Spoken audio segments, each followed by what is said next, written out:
संपूर्ण महाभारत चैत्र रथ पर्व अध्याय 164 से 166। पांडवों का एक ब्राह्मण से विचित्र कथाएं सुनना।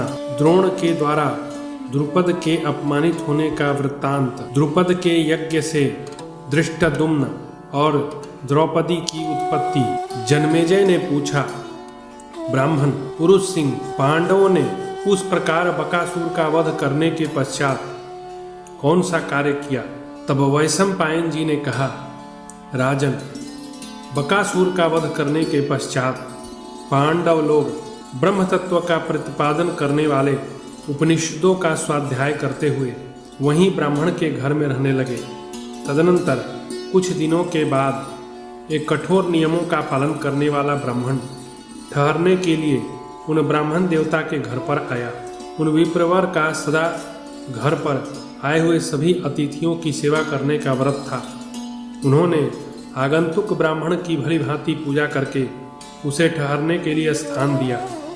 वह ब्राह्मण बड़ी सुंदर एवं कल्याणमयी कथाएं कह रहा था, अतः उन्हें सुनने के लिए सभी नरश्रेष्ठ पांडव माता कुंती के साथ उसके निकट जा बैठे। उसने अनेक देशों, तीर्थों, नदियों, राजाओं, नाना प्रकार के आश्चर्यजनक स्थानों तथा नगरों का वर्णन किया।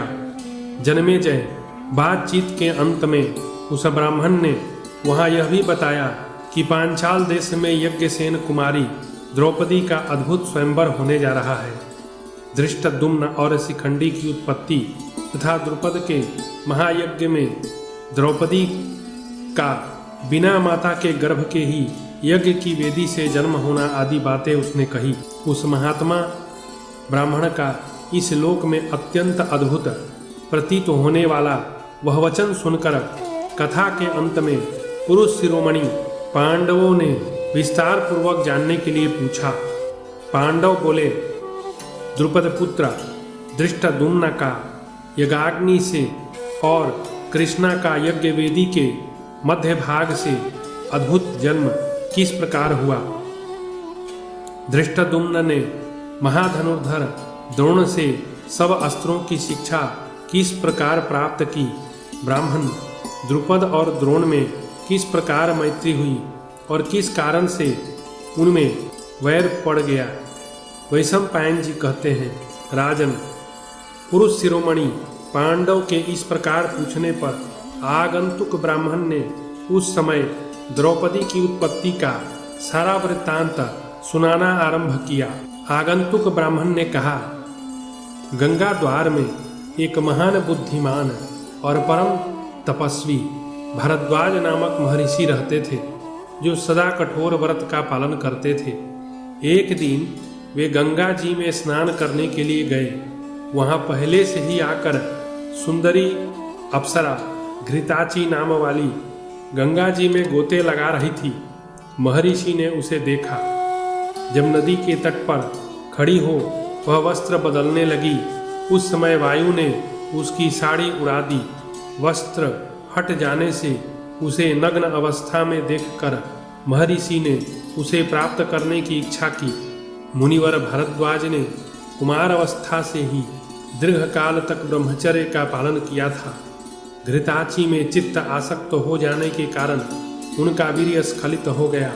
महर्षि ने उस वीर्य को द्रोण यज्ञ कलश में रख दिया। उसी से बुद्धिमान भारद्वाज जी के द्रोण नामक पुत्र हुआ। उसने संपूर्ण वेदों और वेदांगों का भी अध्ययन किया। पृषत नाम के एक राजा भरद्वाज मुनि के मित्र थे। उन्हीं दिनों राजा पृषत के भी द्रुपद नाम का पुत्र हुआ। क्षत्रिय शिरोमणि पृषत कुमार द्रुपद प्रतिदिन भरद्वाज मुनि के आश्रम पर जाकर द्रोण के साथ खेलते और अध्ययन करते थे। पृषत की मृत्यु के पश्चात द्रुपद राजा हुए। उधर द्रोण ने भी यह सुना कि परशुराम जी अपना सारा धन दान कर देना चाहते हैं और वन में जाने के लिए उद्यत हैं। तब वे भरद्वाज नंदन द्रोण परशुराम जी के पास आकर बोले, तो श्रेष्ठ, मुझे द्रोण जानिए, मैं धन की कामना से आया हूँ। परशुराम जी ने कहा, ब्राह्मण, अब तो केवल मैंने अपने शरीर को ही बचा रखा है, शरीर के सिवा सब कुछ दान कर दिया। अब तुम मेरे अस्त्रों, अथवा यह शरीर, दोनों में से किसी एक को मांग लो। द्रोण बोले, भगवान, आप मुझे संपूर्ण अस्त्र तथा उन सब के प्रयोग और उपसंहार की विधि प्रदान करें। आगंतुक ब्राह्मण ने कहा। तब भृगुनंदन परशुराम जी ने तथास्तु कहकर अपने सब अस्त्र द्रोण को दे दिए। उन सब को ग्रहण करके द्रोण उस समय कृतार्थ हो गए। उन्होंने परशुराम जी से प्रसन्नचित्त होकर परम सम्मानित ब्रह्मास्त्र का ज्ञान प्राप्त किया और मनुष्यों में सबसे बढ़ चढ़कर हो गए। तब पुरुष सिंह प्रतापी द्रोण ने राजा द्रुपद के पास जाकर कहा, राजन, मैं तुम्हारा सखा हूँ, मुझे पहचानो। द्रुपद ने कहा, जो क्षत्रिय नहीं वह क्षत्रिय का, जो रथी नहीं वह रथी वीर का, और इसी प्रकार जो राजा नहीं वह किसी राजा का मित्र होने योग्य नहीं है। फिर तुम पहले की मित्रता की अभिलाषा क्यों करते हो? आगंतुक ब्राह्मण ने कहा, बुद्धिमान द्रोण ने पांचाल राज द्रुपद से बदला लेने का मन ही मन निश्चय किया। फिर वे कुरुवंशी राजाओं की राजधानी हस्तिनापुर में गए। वहां जाने पर बुद्धिमान द्रोण को नाना प्रकार के धन लेकर भीष्म जी ने अपने सभी पौत्रों को उन्हें शिष्य रूप में सौंप दिया। तब द्रोण ने उन शिष्यों को एकत्र करके, जिनमें कुंती के पुत्र तथा अन्य लोग भी थे, द्रुपद को कष्ट देने के उद्देश्य से इस प्रकार कहा, निष्पाप शिष्यगण, मेरे मन में तुम लोगों से गुरु दक्षिणा लेने की इच्छा है। अस्त्र विद्या में पारंगत होने पर तुम्हें वह दक्षिणा देनी होगी। इसके लिए सच्ची प्रतिज्ञा करो। तब अर्जुन आदि शिष्यों ने अपने गुरु से कहा, तथास्तु, ऐसा ही होगा। जब समस्त पांडव अस्त्र विद्या में पारंगत हो गए और प्रतिज्ञा पालन के निश्चय पर दृढ़तापूर्वक डटे रहे, तब द्रोणाचार्य ने गुरु दक्षिणा लेने के लिए पुनः यह बात कही, अहिच्छत्रा नगरी में पृषत के पुत्र राजा द्रुपद रहते हैं, उनसे उनका राज्य छीन कर शीघ्र मुझे अर्पित कर दो। गुरु की आज्ञा पाकर धृतराष्ट्र पुत्रों सहित पांडव पांचाल देश में गए। वहां राजा द्रुपद के साथ युद्ध होने पर कर्ण, दुर्योधन आदि कौरव तथा दूसरे दूसरे प्रमुख क्षत्रिय वीर परास्त होकर रणभूमि से भाग गए। तब पांचों पांडवों ने द्रुपद को युद्ध में परास्त कर दिया और मंत्रियों सहित उन्हें कैद करके द्रोण के सम्मुख ला दिया। महेंद्र पुत्र अर्जुन महेंद्र पर्वत के समान दुर्धर्ष थे। जैसे महेंद्र ने दानवराज को परास्त किया था, उसी प्रकार उन्होंने पांचाल राज पर विजय पाई। अमित तेजस्वी अर्जुन का वह महान पराक्रम देखकर राजा द्रुपद के समस्त बांधवजन बड़े विस्मित हुए और मन ही मन कहने लगे, अर्जुन के समान शक्तिशाली दूसरा कोई नहीं है। द्रोणाचार्य बोले, राजन, मैं फिर तुमसे मित्रता के लिए प्रार्थना करता हूँ। यज्ञसेन, तुमने कहा था जो राजा नहीं वह राजा का मित्र नहीं हो सकता, अतः मैंने राज्य प्राप्ति के लिए तुम्हारे साथ युद्ध का प्रयास किया। तुम गंगा के दक्षिण तट के राजा रहो और मैं उत्तर तट का। आगंतुक ब्राह्मण कहता है, बुद्धिमान भरद्वाज नंदन द्रोण के कहने पर अस्त्रवेत्ताओं में श्रेष्ठ पांचाल नरेश द्रुपद ने विप्रवर द्रोण से इस प्रकार कहा, महामते द्रोण, एवमस्तु, आपका कल्याण हो। आपकी जैसी राय है उसके अनुसार हम दोनों की वही पुरानी मैत्री सदा बनी रहे। शत्रुओं का दमन करने वाले द्रोणाचार्य और द्रुपद एक दूसरे से उपयुक्त बातें कहकर परम उत्तम मैत्री भाव स्थापित करके इच्छा अनुसार अपने अपने स्थान को चले गए। उस समय उनका जो महान अपमान हुआ वह 2 घड़ी के लिए भी राजा द्रुपद के हृदय से नहीं निकल पाया। वे मन ही मन दुखी थे और उनका शरीर भी बहुत दुर्बल हो गया।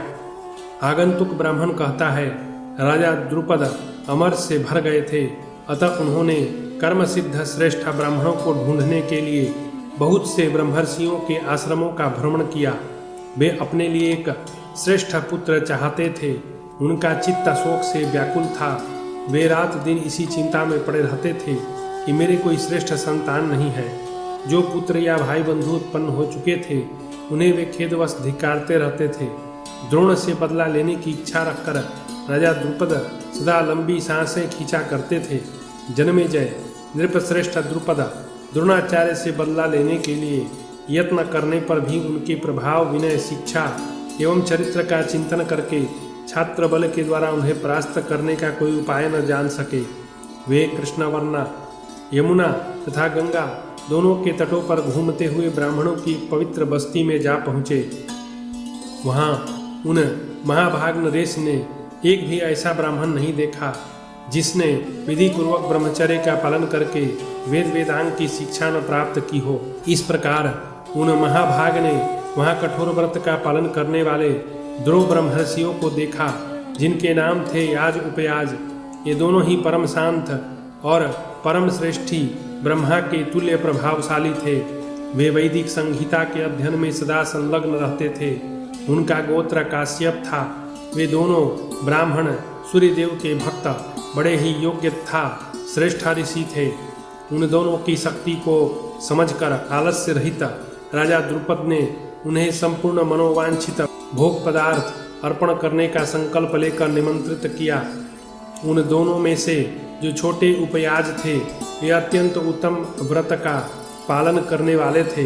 द्रुपद एकांत में उनसे मिले और इच्छा अनुसार भोग्य वस्तुएं अर्पण करके उन्हें अपने अनुकूल बनाने की चेष्टा करने लगे। संपूर्ण मनोभिलषित पदार्थों को देने की प्रतिज्ञा करके प्रिय वचन बोलते हुए द्रुपद मुनि के चरणों की सेवा में लग गए और यथा योग्य पूजन करके उपयाज से बोले, विप्रवर उपयाज, जिस कर्म से मुझे ऐसा पुत्र प्राप्त हो जो द्रोणाचार्य को मार सके, उस कर्म के पूरा होने पर मैं आपको 1 अर्बुद 10 करोड़ गाय दूंगा। द्विजश्रेष्ठा, इसके सिवा और भी जो आपके मन को अत्यंत प्रिय लगने वाली वस्तु होगी वह सब आपको अर्पित करूंगा, उसमें कोई संशय नहीं। द्रुपद के यूँ कहने पर ऋषि उपयाज ने उन्हें जवाब में दिया, मैं ऐसा कार्य नहीं करूंगा। परंतु द्रुपद उन्हें प्रसन्न करने का निश्चय करके पुनः उनकी सेवा करने लगे। तदनंतर 1 वर्ष बीतने पर द्विजश्रेष्ठ उपयाज ने उपयुक्त अवसर पर मधुर वाणी में द्रुपद से कहा, राजन, मेरे बड़े भाई याज एक समय घने वन में विचर रहे थे। उन्होंने एक ऐसी जमीन पर गिरे हुए फल को उठा लिया जिसकी शुद्धि के संबंध में कुछ भी पता नहीं था। मैं भी भाई के पीछे पीछे जा रहा था, अतः मैंने उनके इस अयोग्य कार्य को देख लिया और सोचा कि ये पवित्र वस्तु को ग्रहण करने में कभी विचार नहीं करते। जिन्होंने देखकर भी फल के पापजनक दोषों की ओर दृष्टिपात नहीं किया, जो किसी वस्तु को लेने में शुद्धि अशुद्धि का विचार नहीं करते, वे दूसरे कार्यों में कैसा बर्ताव करेंगे कहा नहीं जा सकता। गुरुकुल में रहकर संहिता भाग का अध्ययन करते हुए भी जो दूसरों की त्यागी हुई भिक्षा को जब तब खा लिया करते हैं और घृणा शून्य होकर बार बार उस अन्न के गुणों का वर्णन करते रहते थे, उन अपने भाई को जब मैं तर्क की दृष्टि से देखता हूँ तो वे मुझे फल के लोभी जान पड़ते हैं। राजन, तुम उन्हीं के पास जाओ, वे तुम्हारा यज्ञ करा देंगे।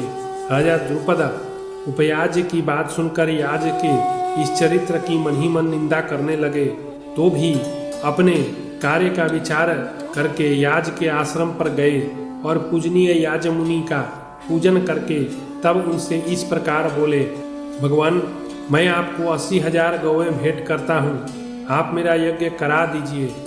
मैं द्रोण के वैर से संतप्त हो रहा हूँ, आप मुझे प्रसन्नता प्रदान करें। द्रोणाचार्य ब्रह्मवेताओं में श्रेष्ठ और ब्रह्मास्त्र के प्रयोग में भी सर्वोत्तम है, इसलिए मित्र मानने न मानने के प्रश्न को लेकर होने वाले झगड़े में उन्होंने मुझे पराजित कर दिया। परम बुद्धिमान भरद्वाज नंदन द्रोण इन दिनों कुरुवंशी राजकुमारों के प्रधान आचार्य हैं। इस पृथ्वी पर कोई भी ऐसा क्षत्रिय नहीं जो अस्त्र विद्या में उनसे आगे बढ़ा हो। द्रोणाचार्य के बाण समूह प्राणियों के शरीर का संहार करने वाले हैं। उनका 6 हाथ का लंबा धनुष बहुत बड़ा दिखाई देता है। इसमें संदेह नहीं कि महान धनुर्धर महामना द्रोण ब्राह्मण वेश में अपने ब्रह्म तेज के द्वारा क्षत्रिय तेज को प्रतिहत कर देते हैं। मानो जमदग्नि नंदन परशुराम जी की भांति क्षत्रियों का संहार करने के लिए उनकी सृष्टि हुई है। उनका अस्त्र बल बड़ा भयंकर है, पृथ्वी के सब मनुष्य मिलकर भी उन्हें नहीं दबा सकते। घी की आहुति से प्रज्वलित हुई अग्नि के समान वे प्रचंड ब्रह्म तेज धारण करते हैं और युद्ध में छात्र धर्म को आगे रखकर विपक्षियों से भिड़ंत होने पर वे उन्हें भस्म कर डालते हैं। यद्यपि द्रोणाचार्य में ब्रह्म तेज के साथ साथ छात्र तेज भी विद्यमान है, तथापि आपका ब्रह्म तेज उनसे बढ़कर है। मैं केवल छात्र बल के कारण द्रोणाचार्य से हीन हूँ, अतः मैंने आपके ब्रह्म तेज की शरण ली है। आप वेद वेत्ताओं में सबसे श्रेष्ठ होने के कारण द्रोणाचार्य से बहुत बढ़े चढ़े हैं। मैं आपकी शरण लेकर एक ऐसा पुत्र चाहता हूँ जो युद्ध में दुर्जय और द्रोणाचार्य का विनाशक हो। याज जी, मेरे इस मनोरथ को पूर्ण करने वाले यज्ञ कराइए। इसके लिए मैं आपको 1 अर्बुद गौएं दक्षिणा में दूंगा। तब याज ने तथास्तु कहकर यजमान की अभीष्ट सिद्धि के लिए आवश्यक यज्ञ और उसके साधनों का स्मरण किया। यह बहुत बड़ा कार्य है, ऐसा विचार करके याज ने इस कार्य के लिए किसी प्रकार की कामना न रखने वाले उपयाज को भी प्रेरित किया तथा याज ने द्रोण के विनाश के लिए वैसा पुत्र उत्पन्न करने की प्रतिज्ञा कर ली। इसके बाद महातपस्वी उपयाज ने राजा द्रुपद को अभीष्ट पुत्र रूपी फल की सिद्धि के लिए आवश्यक यज्ञ कर्म का उपदेश किया और कहा, राजन, इस यज्ञ से तुम जैसा पुत्र चाहते हो वैसा ही तुम्हें होगा। तुम्हारा वह पुत्र महान पराक्रमी, महातेजस्वी, महाबली होगा। तदनंतर द्रोण के घातक पुत्र का संकल्प लेकर राजा द्रुपद ने कर्म की सिद्धि के लिए उपयाज के कथनानुसार सारी व्यवस्था की। हवन के अंत में याज ने द्रुपद की रानी को आज्ञा दी, पृषत की पुत्र वधू महारानी, शीघ्र मेरे पास हविष्य ग्रहण करने के लिए आओ। तुम्हें एक पुत्र और एक कन्या की प्राप्ति होने वाली है। वे कुमार कुमारी अपने पिता के कुल की वृद्धि करने वाले होंगे। तब रानी बोली, ब्राह्मण, अभी मेरे मुख में तांबुल आदि का रंग लगा है। मैं अपने अंगों में दिव्य सुगंधित अंगराग धारण कर रही हूँ, अतः मुंह धोए और स्नान किए बिना पुत्रदायक भविष्य का स्पर्श करने के योग्य नहीं हूँ। इसलिए याज जी, मेरे इस प्रिय कार्य के लिए थोड़ी देर ठहर जाइए।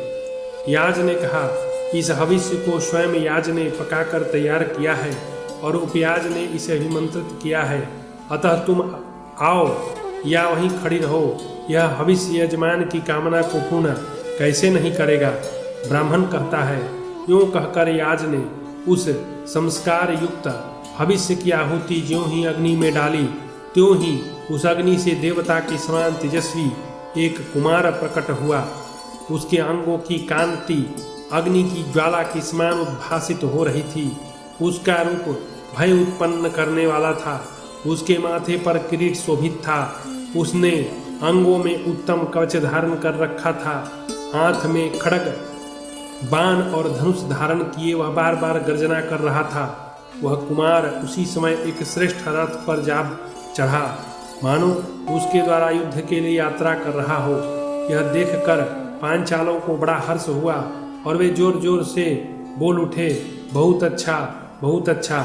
उस समय हर्षोल्लास से भरे हुए इन पांचालों का भार यह पृथ्वी नहीं सह सकी। आकाश में कोई अदृश्य महाभूत इस प्रकार कहने लगा, यह राजकुमार पांचालों के भय को दूर करके उनके यश की वृद्धि करने वाला होगा। यह द्रुपद का शोक दूर करने वाला है। द्रोणाचार्य के वध के लिए ही इनका जन्म हुआ है। तत्पश्चात यज्ञ की वेदी से एक कुमारी कन्या प्रकट हुई जो पांचाली कहलाई। वह बड़ी सुंदर एवं सौभाग्यशालिनी थी। उसका एक एक अंग देखने योग्य था। उसकी श्याम आंखें बड़ी बड़ी थी। उसके शरीर की कांति श्याम थी। नेत्र ऐसे जान पड़ते थे मानो खिले हुए कमल के दल हों। केस काले काले घुंघराले थे। नख उभरे हुए और लाल रंग के थे। भौहें बड़ी सुंदर थीं। दोनों उरोज, स्थूल और मनोहर थे। वह ऐसी जान पड़ती मानो साक्षात देवी दुर्गा ही मानव शरीर धारण करके प्रकट हुई हो। उसके अंग से नील कमल की सी सुगंध प्रकट होकर एक कोस तक चारों ओर फैल रही थी। उसने परम सुंदर रूप धारण कर रखा था। उस समय पृथ्वी पर उसके जैसी सुंदर स्त्री दूसरी नहीं थी। देवता, दानव और यक्ष भी उस देवोपम कन्या को पाने के लिए ललायित थे। सुंदर कटी प्रदेश वाली उस कन्या के प्रकट होने पर भी आकाशवाणी हुई, इस कन्या का नाम कृष्णा है। यह समस्त युवतियों में श्रेष्ठ सुंदरी है और क्षत्रियों का संहार करने के लिए प्रकट हुई है। यह सुमध्यमा समय पर देवताओं का कार्य सिद्ध करेगी। इसके कारण कौरवों को बहुत बड़ा भय प्राप्त होगा। वह आकाशवाणी सुनकर समस्त पांचाल सिंहों के समुदाय की भांति गर्जना करने लगे। उस समय हर्ष में भरे हुए उन पांचालों का वेग पृथ्वी नहीं सह सकी। उन दोनों पुत्र और पुत्री को देखकर पुत्र की इच्छा रखने वाली राजा पृषत की पुत्र वधू महर्षि याज की शरण में गई और बोली, भगवान आप ऐसी कृपा करें जिससे ये दोनों बच्चे मेरे सिवा और किसी को अपनी माता न समझें। तब राजा का प्रिय करने की इच्छा से याज ने कहा, ऐसा ही होगा। उस समय संपूर्ण द्विजों ने सफल मनोरथ होकर उन बालकों के नामकरण किए। यह द्रुपद कुमार धृष्ट, अमरशील तथा द्युम्न, तेजोमय कवच कुंडल एवं छात्र तेज आदि के साथ उत्पन्न होने के कारण धृष्टद्युम्न नाम से प्रसिद्ध होगा। तत्पश्चात उन्होंने कुमारी का नाम कृष्णा रखा, क्योंकि वह शरीर से कृष्णा श्याम वर्ण की थी। इस प्रकार द्रुपद के महान यज्ञ में वे जुड़वी संतानें उत्पन्न हुई। परम बुद्धिमान प्रतापी भरद्वाज नंदन द्रोण यह सोचकर कि प्रारब्ध के भावी विधान को टालना असंभव है, पांचाल कुमार धृष्टद्युम्न को अपने घर ले आए और उन्होंने उसे अस्त्र विद्या की शिक्षा देकर उसका बड़ा उपकार किया। द्रोणाचार्य ने अपनी कीर्ति की रक्षा के लिए वह उदारतापूर्ण कार्य किया। आगंतुक ब्राह्मण कहता है, लाक्षागृह में पांडवों के साथ जो घटना घटित हुई थी उसे सुनकर ब्राह्मणों तथा पुरोहितों ने पांचाल राज द्रुपद से इस प्रकार कहा, राजन, धृतराष्ट्र के पुत्रों ने अपने मंत्रियों के साथ परस्पर सलाह करके पांडवों के विनाश का विचार कर लिया था। ऐसा क्रूरतापूर्ण विचार दूसरे के लिए अत्यंत कठिन है। दुर्योधन के भेजे हुए उसके पुरोचन नामक सेवक ने वारनावत नगर में जाकर एक विशाल लाक्षागृह का निर्माण कराया था। उस भवन में पांडव अपनी माता कुंती के साथ पूर्ण विश्वस्त होकर रहते थे। महाराज, एक दिन आधी रात के समय पुरोचन ने लाक्षागृह में आग लगा दी। वह नीच और निशंस पुरोचन स्वयं भी उसी आग में जलकर भस्म हो गया। यह समाचार सुनकर कि पांडव जल गए, अंबिकानंदन धृतराष्ट्र को अपने भाई बंधुओं के साथ बड़ा हर्ष हुआ। धृतराष्ट्र की आत्मा हर्ष से खिल उठी थी, तो भी ऊपर से कुछ शोक का प्रदर्शन करते हुए उन्होंने विदुर जी से बड़ी करुण भाषा में यह वृत्तांत बताया और उन्हें आज्ञा दी कि महामते, पांडवों का श्राद्ध और तर्पण करो। विदुर, पांडवों के मरने से मुझे ऐसा दुख हुआ है मानो मेरे भाई पांडु आज ही स्वर्गवासी हुए हैं। अतः गंगा जी की तट पर चलकर उनके लिए श्राद्ध और तर्पण की व्यवस्था करो। अहो, भाग्यवश ही बेचारे पांडव यमलोक को चले गए। यूं कहकर धृतराष्ट्र और शकुनी फुट फुट कर रोने लगे। भीष्म जी ने यह समाचार सुनकर उनका विधि पूर्वक अर्धदैविक संस्कार संपन्न किया। इस प्रकार दुरात्मा दुर्योधन ने पांडवों के विनाश के लिए भयंकर षड्यंत्र किया। आज से पहले हमने किसी को ऐसा नहीं देखा या सुना जो इस तरह का जघन्य कार्य कर सके। महाराज, पांडवों के संबंध में यह वृत्तांत हमारे सुनने में आया है। ब्राह्मण और पुरोहित का यह वचन सुनकर परम बुद्धिमान राजा द्रुपद शोक में डूब गए। जैसे अपने सगे पुत्र की मृत्यु होने पर उसके पिता को शोक होता है, और उसी प्रकार पांडवों के नष्ट होने का समाचार सुनकर पांचाल राज को बड़ी पीड़ा हुई। उन्होंने अपने भाई बंधुओं के साथ समस्त प्रजा को बुलवाया और बड़ी करुणा के साथ यह बात कही। द्रुपद बोले, बंधुओं, अर्जुन का रूप अद्भुत था, उसका धैर्य आश्चर्यजनक था, उनका पराक्रम और उनकी अस्त्र शिक्षा भी अलौकिक थी। मैं दिन रात अर्जुन की चिंता में डूबा रहता हूँ। हाय, वे अपने भाई और माता के साथ आग में जल गए। संसार में इससे बढ़कर आश्चर्य की बात और क्या हो सकती है। सच है, काल का उल्लंघन करना अत्यंत कठिन है। मेरी तो प्रतिज्ञा झूठी हो गई। अब मैं लोगों से क्या कहूँगा। आंतरिक दुख से दिन रात दग्ध होता रहता हूँ। मैंने निष्पाप याज तरुपयाज का सत्कार करके उनसे 2 संतानों की याचना की। एक तो ऐसा पुत्र मांगा जो द्रोणाचार्य का वध कर सके, दूसरी ऐसी कन्या के लिए प्रार्थना की जो वीर अर्जुन की पटरानी बन सके। मेरे इस उद्देश्य को सब लोग जानते हैं और महर्षि याज ने भी घोषित किया था। उन्होंने पुत्र ऐष्टि यज्ञ करके धृष्टद्युम्न और कृष्णा को उत्पन्न किया था। इन दोनों संतानों को पाकर मुझे बड़ा संतोष हुआ। अब क्या करूं? कुंती सहित पांडव तो नष्ट हो गए। आगंतुक ब्राह्मण कहता है। ऐसा कहकर पांचाल राज द्रुपद अत्यंत दुखी एवं शोकातुर हो गए। पांचाल राज के गुरु बड़े सात्विक और विशिष्ट विद्वान थे। उन्होंने राजा को भारी शोक में डूबा देखकर कहा, मैंने ऐसे शुभ चिन्ह देखे हैं जिनसे सूचित होता है कि पांडव अवश्य पधारेंगे। नरेश्वर, वे जिस निमित्त से यहाँ आ सकते हैं वह सुनिए। क्षत्रियों के लिए कन्यादान का श्रेष्ठ मार्ग स्वयंवर बताया गया है। नृपश्रेष्ठ, आप संपूर्ण नगर में स्वयंवर की घोषणा करा दें। फिर पांडव अपनी माता कुंती के साथ दूर हों, निकट हों अथवा स्वर्ग में ही क्यों न हों, जहाँ कहीं भी होंगे स्वयंवर का समाचार सुनकर यहाँ अवश्य आएंगे, इसमें संशय नहीं। अतः राजन, आप सर्वत्र स्वयंवर की सूचना करा दें, इसमें विलंब न करें। आगंतुक ब्राह्मण कहता है, पुरोहित की बात सुनकर पांचाल राज को बड़ी प्रसन्नता हुई। उन्होंने नगर में द्रौपदी का स्वयंवर घोषित करा दिया। पौष मास के शुक्ल पक्ष में शुभ तिथि एकादशी को रोहिणी नक्षत्र में वह स्वयंवर होगा, जिसके लिए आज से 75 दिन शेष हैं। ब्राह्मणी, कुंती, देवता, गंधर्व, यक्ष और तपस्वी ऋषि भी स्वयंवर देखने के लिए अवश्य जाते हैं। तुम्हारे सभी महात्मा पुत्र देखने में परम सुंदर हैं। पांचाल राजपुत्री कृष्णा इनमें से किसी को अपनी इच्छा से पति चुन सकती है अथवा तुम्हारे मझले पुत्र को अपना पति बना सकती है। संसार में विधाता के उत्तम विधान को कौन जान सकता है। अतः यदि मेरी बात तुम्हें अच्छी लगे तो तुम अपने पुत्रों के साथ पांचाल देश में अवश्य जाओ। तपोधने, पांचाल देश में सदा सुभिक्ष रहता है। राजा यज्ञसेन सत्य प्रतिज्ञ होने के साथ ही ब्राह्मणों के भक्त हैं।